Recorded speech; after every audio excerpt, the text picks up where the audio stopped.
I've been looking forward to reading when the patio is open because it's really nice, and it's just something about the open air and mixing poetry. I have a poem that kind of deals with maybe a month ago when the weather wasn't quite as nice as it is now. This one's called Mixed Precipitation. They say no two snowflakes are alike, and out of the billions and trillions that fall, each is as unique as the face of a human being. And in this post-March push of northern air, I wonder about the final flurry of the season, that last flake of snow before those that would follow change into rain.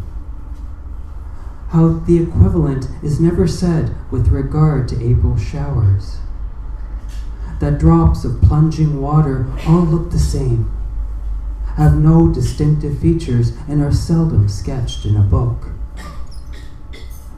But regarding that final snowflake in these early days of spring, I imagine what it must be thinking, that its one-of-a-kind visage will become forever lost once it hits the warming ground, that it's a degree or two above zero, that it will melt before ever sticking, that it will never be packed into a ball, tossed at a car by a child or at a teen enjoying the last gasp of adolescence before tomorrow's "I'll be too old," brushing away the thousands of flakes her lover shoved into her face playfully, each one in this squall bemoaning the forfeiture of their individuality, their glorious patterns of white.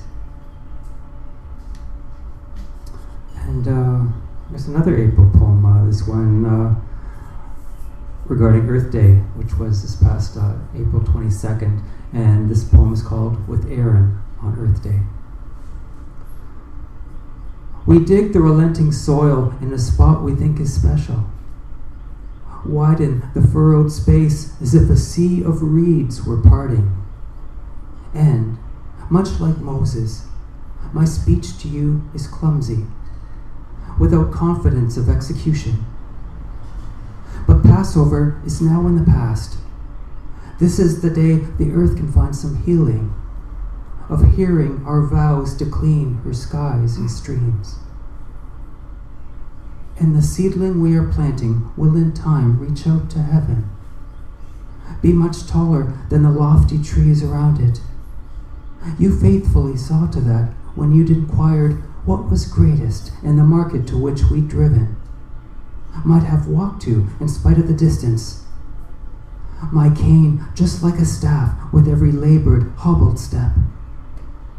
Cars brought to a stop when we crossed at red between them, as if I'd raised its wooden handle into the air, as if my countenance were radiant, my beard as white as the light, transfigured by visitation, communion with the one who made the earth, sharing where we'll find its most muted sacred places. And I will close off one last poem. These ones I'm reading are new poems from my new book, Apocrypha. And I launched it actually a couple of weeks ago with Laurie at the library downtown. So since I don't have any other formal readings planned, I thought I'd share a few with you guys here at the open mic. This last poem is called Be Kind. Be kind to that old man on the bench, feeding the pigeons. He too once dreamt of lovers, of having another seated beside him, naming birds after the children he should have had when he was young.